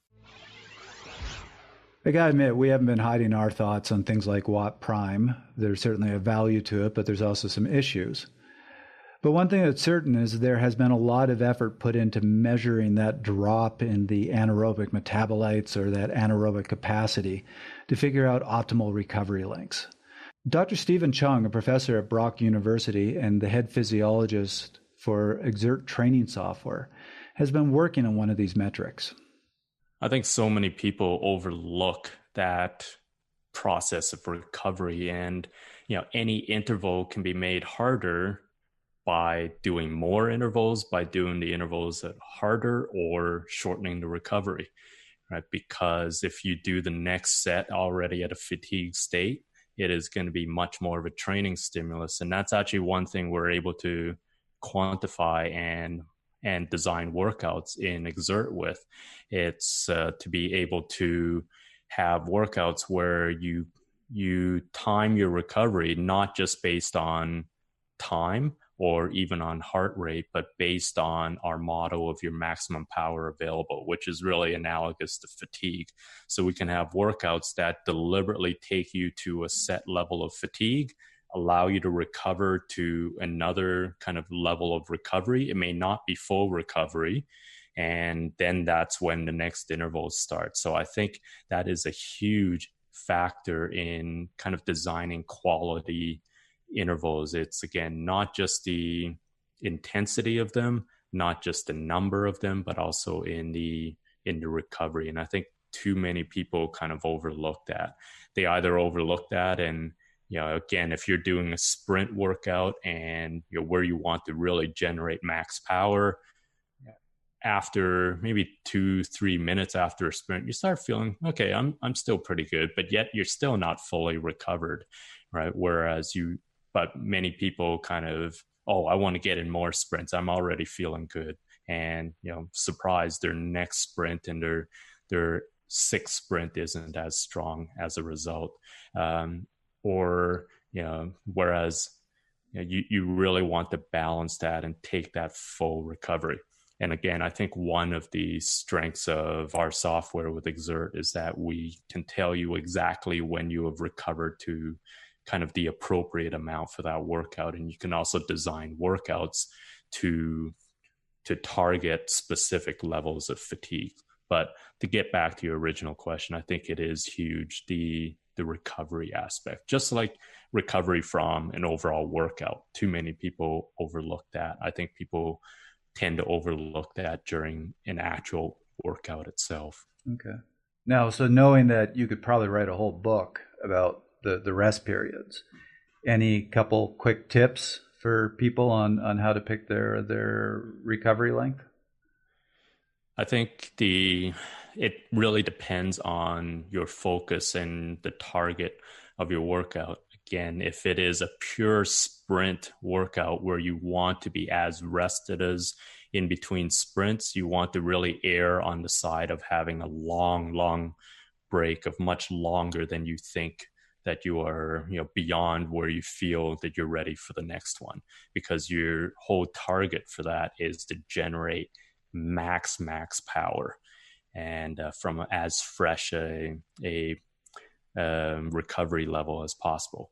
Now, whereas if you're designing a workout that is really simulating, for example, a cyclocross race or a crit race where it's really incomplete recovery in between, then you want to kind of have that in your workouts too, that you may have already get to do a first set, and then maybe you want to target, especially as you get closer to your race, shorten your actual recovery period to really simulate that ability to go hard over and over and over again. So I think there's no kind of one single rule, but I think it really comes down to what you are trying to achieve with that particular workout. Now we're getting into the sub 1 minute intervals, and a very unique one that almost the recovery is as well. Let's say the recovery is as critical in these prescriptions as the interval length. This is the Tabatas. This is where people think about it a little bit. Yeah. I think you're right, Sebastian. Going back to your point that a lot of people don't understand or consider should I lay down? Should I be riding at 50% max? All of that. But here, I think, at least from my point of view, it seems like Tabata's people get it that the shortness of the recovery is a critical component to the interval itself. And the 1 minute background on this is, and we've had an episode where we really talked with you about watt prime and anaerobic capacity, which often people use interchangeably. They're not the same thing. And we can also have the conversation about whether there's actually something physiological there. In either case, Tabata, you read all his research, he was trying to figure out a way to deplete what he called anaerobic capacity. And as we said before, he discovered trying to tell people to do 5 minutes all out is really hard. But if he gave, so his original protocol was 20-10s, but the more popular one now is 40-20s. But he found if you gave a short all-out effort with a recovery that's half the length, he felt that could completely deplete your anaerobic capacity. And in the original studies of Dr. Tabata, was it 20 minutes total absolute? 20 seconds. 20 seconds full gas sprint, and then 10 seconds of coasting, or how did he define that? That's a good question, but I'm pretty sure it's 10 seconds coasting. Yeah. So, Sebastian, what's your feeling about this? Those kind of intervals are a very smart way to design an effort or an exercise. And maybe the best way to understand it is basically it is almost like a 10-minute block, but then you have these little drops of intensity, so to speak, within this 10 minutes. And like if you do it like we would always traditionally do it in cycling, for like 10 minutes, right? So anyway, what is happening is obviously, because of the short duration of the recovery and because of the intensity, going back to what we said before, you cannot expect a lot in terms of recovery of the glycolytic system, right? Your lactate levels will not really drop in 10 seconds, right? And your pH levels will not really change a whole lot. It's not entirely true because they depend also on creatine phosphate, but for the sake or for the reason of changing your lactate system, your pH levels will not really change. What is going to change, though, as we already briefly mentioned, talking about what happens if you stop pedaling before a sprint for just a few seconds, is you're replenishing creatine phosphate at, in this 10 or 20 seconds recovery. That's what basically happens, especially, as you said, you're coasting, you're not putting out any power output. So you're replenishing your creatine phosphate. And then you are using, obviously, this replenished creatine phosphate, especially in the first seconds of the next load phase, of the next on phase of the next interval, basically. And what I think the genius part here about this is that it's important to understand or important to point out that the recovery, recovery of creatine phosphate can only happen using the aerobic system. So the aerobic energy metabolism is the only way how you can recover creatine phosphate. So what happens when you do, let's think about it, you do the 20 seconds or 40 seconds hard interval, high intensity, right? It is obviously so high intensity that it will trigger your VO2, your aerobic system, to go towards maximum. So the first one is obviously too short, right? You're not reaching your VO2 max in 20 seconds, right? And then in the off phase, the aerobic metabolism is working to replenish your creatine phosphate, which you used in this 20 or 40 seconds effort. So your aerobic system is never really going down a lot because it's maximum triggered or stimulated to increase in the on phase. And it's used in the off phase to recover creatine phosphate. And so when you, for example, look at the oxygen uptake in those intervals, when you set them up right, and this is a more delicate question, what is the right intensity to do that? Obviously only for the on phase, because the off phase is just nothing or just coasting. When you do it the right way, you will find yourself riding very close for VO2 max for the better part of the full set of intervals. And you will find yourself riding at VO2 max that you will not be able to replicate from a constant load. Just by basic, that's why I say you can think about it at a constant load blocks where you have these little dips, these little drops in power output, which are just basically allowing you to continue. And because of the oxygen kinetics and because of the recovery of the creatine phosphate, your VO2 max is not going down significantly like it would do in a 20 minutes rest, obviously. So therefore, you're riding close to VO2 max for several minutes, and that's quite impressive. I think the other thing that's also important to point out is that there are the phosphocreatine is restored in two stages. So you're taking advantage of that first stage where you get a lot of it restored, but you're not fully restoring or repleting the phosphocreatine. And I bring that up because I often hear people talk about Tabatas, especially if they're doing the 2010s, as, oh, I'm doing a whole bunch of 20-second sprints with 10-second recoveries. And I always go, if you're taking a 10-second recovery, you're not doing a sprint. You're going hard, but there ain't no way you're doing 20 a bunch of 20-second all-out sprints with that sort of recovery. Yeah, a 300-watt submax sprint. Right. Well, Okay. is it worth clarifying how Tabatas should be properly executed then? Are people seated? Are they standing? Are they launching? Are they hitting a particular power, or are they just going by feeling because it's so intense? My answer is a lot of bargaining with yourself to keep going. Yeah, the psychological component here is something we won't dive into, but it is pretty critical for these. What are your thoughts, Sebastian? I mean, mine is these should really hurt. When people tell me what wattage to do them at, I always say, if you have the wherewithal to be looking at your power meter, you're probably not going hard enough. Well, I don't know. I always looked at my power meter. I have to admit, I did those. So you're not going hard enough. I had to set power output. I don't know how you did it, but I started doing it in I think it's the late 90s. And we were doing it actually 5 to 6 times per day. What? So we would have half an hour training every 2 hours. Yeah. It looks funny when you're on Mallorca training camp and you mostly lie at the pool, lay at the pool with, and enjoy the sun and so on. And then you. Why ruin a good vacation with Tabata intervals 5 times a day? Yeah, you just go out, you ride for half an hour. You did like the 10 minutes warm up, 10 minutes hit it hard, 10 minutes warm down, rest 2.5 hours, 6 times per day. Well, more on the scientific side, if you say you do it for 10 minutes and you're able to reach, let's say, VO2 max level in the oxygen uptake, you're able to reach that after, let's say, 4 minutes-ish, then you stay at VO2 max for approximately 6 minutes.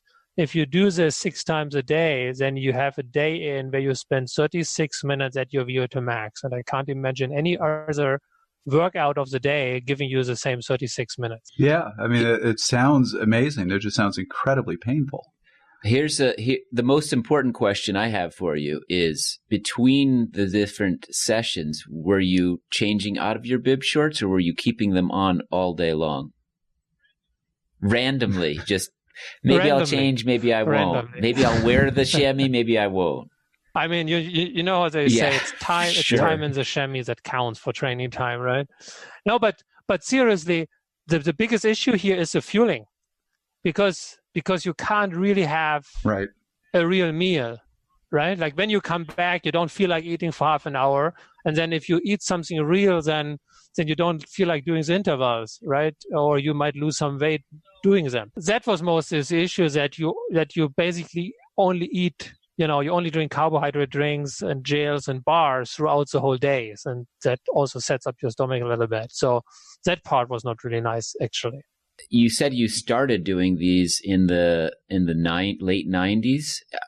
Are these still things that you're prescribing to athletes that you work with, or you see people still doing this, or is this sort of faded? Well, not 6 times a day, but definitely like 3 to 4 times on one day, spreading it out, distributing it over a course of 4 hours riding or something, doing it 3-4 times. Yeah, most definitely. And I do think it's important to point out that you work with very high level athletes. You're working with world champions, tour athletes. For the average Joe like us at home, doing this 6 times in a day. I was thinking about doing it tomorrow, actually, taking the day off. Is that all right? I shouldn't be calling Chris an actor. Tell me if you managed to have breakfast, yes or no? because it's getting tight timing-wise from a logistics point of view. We're approaching the longest day of the year, so maybe I'll hold off for another couple of weeks. Anyway, I feel that you can do it 3 times on one day with an amateur and recreational athlete. I would agree with that. I actually used to, and I give this to some of my athletes, a slight variation where I'd get up in the morning and go out and do a set of true sprint intervals, which we'll talk about in a minute. Do that in the morning, then go to work or do whatever I had to do for the day. And then in the afternoon, I would go out and do several sets of Tabatas. And I always really liked that workout, but boy, it was a hard day. Yeah. Okay, so that's probably a good segue. So we're talking again about sub 1 minute intervals, but let's now talk about true sprint intervals, so kind of that 5 to 20 second all-out sprint. These are fundamentally different from a Tabata. Yeah. So I'm going to throw it out there and say 10 seconds recovery is not enough. But let's talk about it. Again, depending on what you try to do, right? But if you look, for example, at the classical work a sprinter would do, like a track sprinter or a track and field sprinter from athletics, you would do whatever one sprint and then don't move for another 20 minutes. So the don't move is another story. The don't move is obviously you don't want to, you don't want to expose your system to any kind of endurance effort, hurting your glycolytic system or VLA max or whatever you want to call that. But basically, it's about having, full recovery and being able to do a maximum sprint, so to speak, all the time and not being compromised. Like a classical sprint training, a really traditional approach, you would not want to compromise your sprint, right? You would not want to compromise whatever in running your stride lengths or in cycling your RPMs or your power output, right? You would want to have, if you're going for these maximum sprints, you would want, again, very traditional kind of training setup. You would want to reach max power every time. And therefore, you would need a decent long recovery. And this is for, so to speak, non-endurance athletes. So I'm just mentioning that maybe because it's kind of the one extreme, right? It's the one end of the scale here. Well, I remember going to the track and watching the pure sprinters they looked more like bodybuilders than cyclists. Mm-hmm. It's exactly like you described. They would do a sprint, then they would get off their bike and lie in the grass. Yeah. Makes for a strange workout, quote unquote. It's very different from what we're used to. It's short bursts of intensity followed by long breaks. And again, the duration is not super long, right? Like you're barely, even with track sprinters, you barely get something longer than 500 meters. That's partly depending because of this is what they see in the race in terms of duration. If you look at athletics, then the efforts are even shorter, and you would barely see a 100-meter runner doing vast amounts of 30 seconds efforts. That's just a touch too long already, right? You would rather see them doing starts or up to 200 meters or something.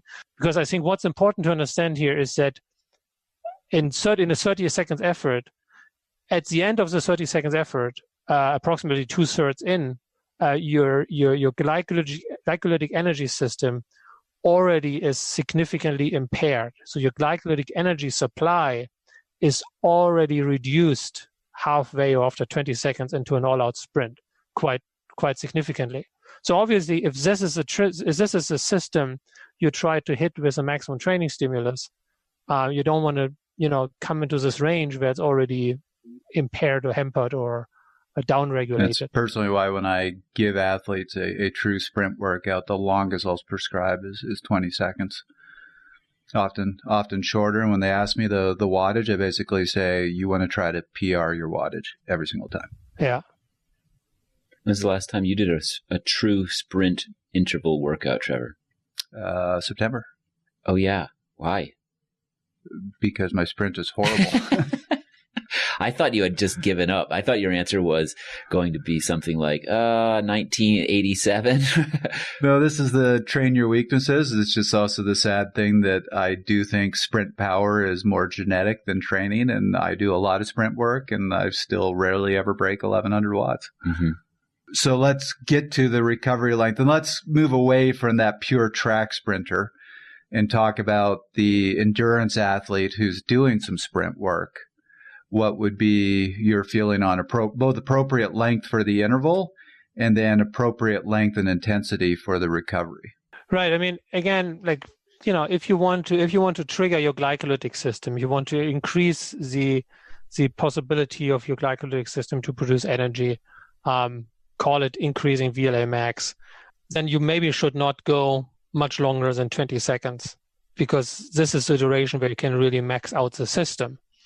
And in terms of then recovery, if you, let's say, that's relatively simply math, right? If you, let's say, do a sprint for 20 seconds and your VLA max is 0.5, then you will be able to reach 10 millimoles above baseline. And so if you want to be sure that you recovered from that in order to do the next maximum effort at the same quality, you would need to get rid, as a marker, simplified speaking, you would need to get rid of that 10 millimoles of lactates that you accumulated, or at least getting rid of 8 or something, right? If it's a little bit higher, it doesn't really matter. But as a rule of thumb. And then again, if you say your maximum lactate recovery or combustion rate is approximately 0.5 millimoles per minute, then getting rid of 10 millimoles takes 20 minutes. If you're fine just getting rid of 8, then obviously it takes only 60 minutes or something. So that's the ballpark you want to do here if you want to do 20 seconds all-out sprints and maximize the use of your glycolytic system. The difference to the track sprinter is that you would not sit in the grass and wait. You would actually keep pedaling at, depending on where your maximum recovery rate is, 60, 70% of threshold, maybe 50%, 75, depends on your profile, and use this. And you can therefore easily include it into your base training or endurance training, or whatever kind of other endurance kind of training, right? So that could be one way how you want to do this in terms of increasing your sprint power. And this would be, for that glycolytic system, a pretty simple or precise way to approach that, right? As, so to speak, as kind of, let's call it a standard kind of interval setting here. And you would not need to care about your creatine phosphates as much, right? Because in this scenario, that's not what you're mainly interested in, right? Talking about increasing glycolytic energy supply. So I take it's like you said, if you really want to do this right, go sit in the grass for 20 minutes. I always try to balance that with, most of my athletes have a life and only so much time. So my balance is, I'll tell the athletes, go out, do that 10 to 20 second sprint. And then I basically don't want them pedaling for 3-4 minutes, and then do the next sprint. It's not perfect, but it's that balance between what's optimal and not having to spend 5 hours out on the bike. Yeah. Yeah, but then also there are all different kinds of other, sprint trainings out there, so to speak, right? Which also target more like the neuromuscular side of things and not so much maybe the energetic or metabolic side of things, right? Especially when it comes to sprint performance, should not be forgotten that there are other layers to performance to it, right? And then you would want to also look at the leg speed, so the RPMs, at the cadence, and look at these things to design a more complete sprint workout. I love the seated 5 to 10 second sprint at super high cadence to really work that neuromuscular side. Right. And what do you choose for the rest then? Since that's more neuromuscular and I'm not looking for super high wattages, I will often give that to my athletes as we're getting towards the end of the winter, to work that leg speed, to work the neuromuscular side, or in the winter, and tell them to do it on an easy ride, and just say, do them every 5-10 minutes. You don't have to be precise, and just ride really easy in between. Right. Well, cool. Very good. Damn it, we agreed on that too. Yeah, it sounds like it. Well, maybe not. Here we go. I mean, it's not agreeing. It's basically, I use with the likes of Greipel and so on, I use different intervals where the duration was much, much shorter, but then the power output was not maximum as well. And we had a lot of success with that. Actually thinking about doing a webinar about sprint training that we successfully used in the past. So maybe have to put some time aside to do that.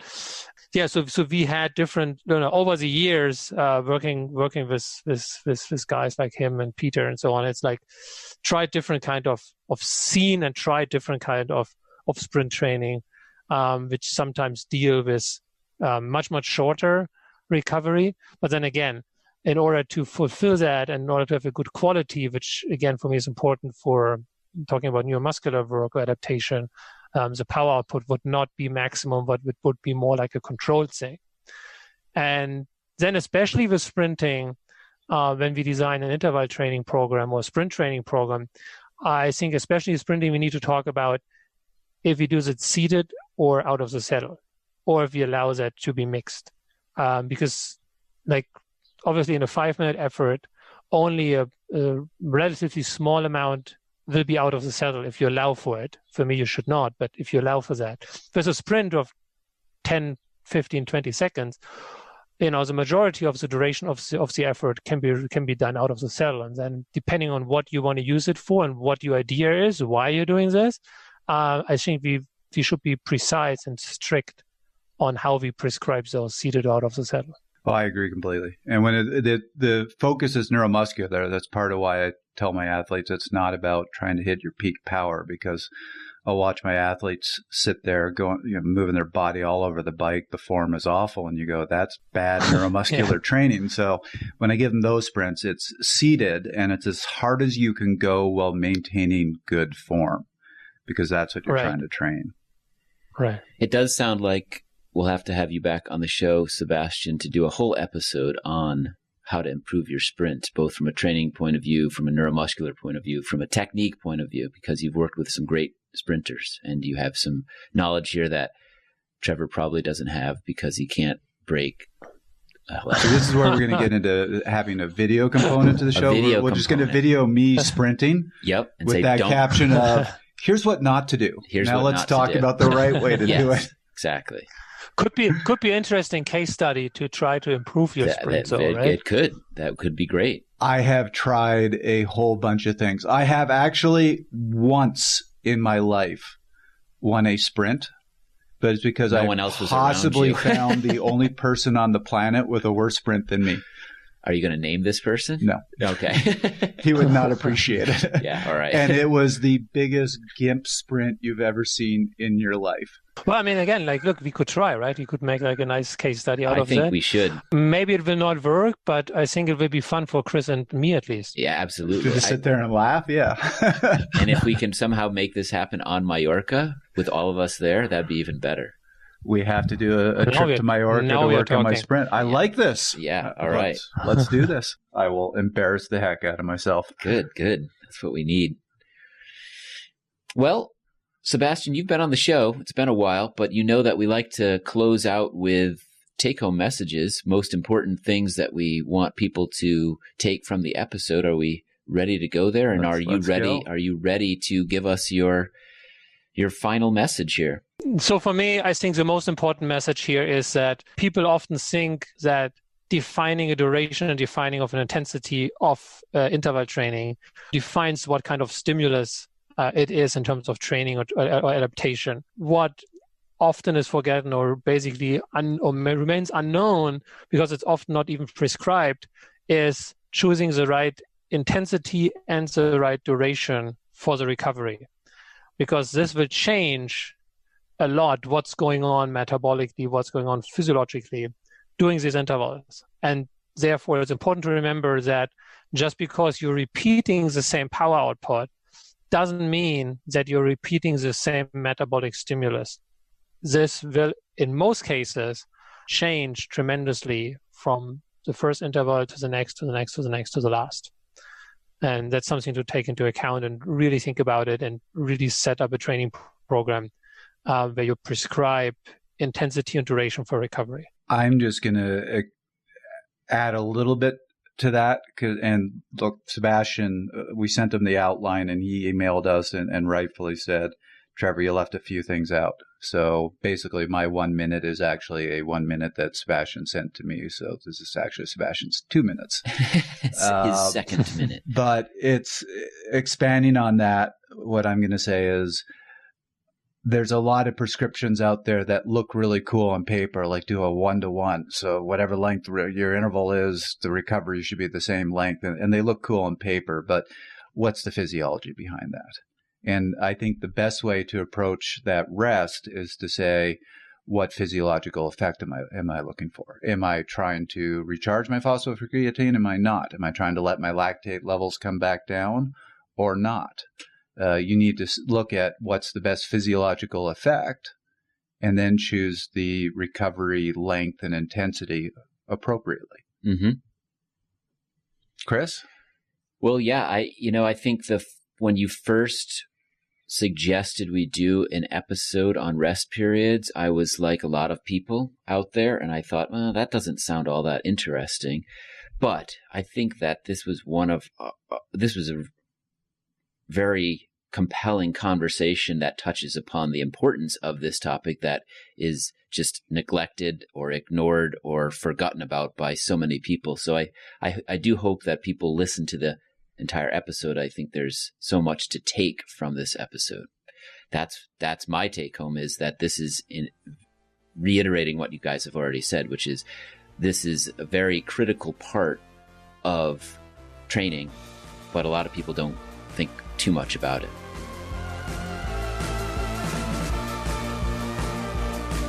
That was another episode of Fast Talk. As always, we love your feedback. Email us at fasttalk@fastlabs.com or record a voice memo on your phone and send it our way. Subscribe to Fast Talk wherever you prefer to find your favorite podcasts. Check out the Fast Labs newsletter by visiting www.fastlabs.com and signing up there. The thoughts and opinions expressed on Fast Talk are those of the individual. For Sebastian Weber, Ruth Winder, Stephen Chung, Jared Berg, and Coach Trevor Connor, I'm Chris Case. Thanks for listening.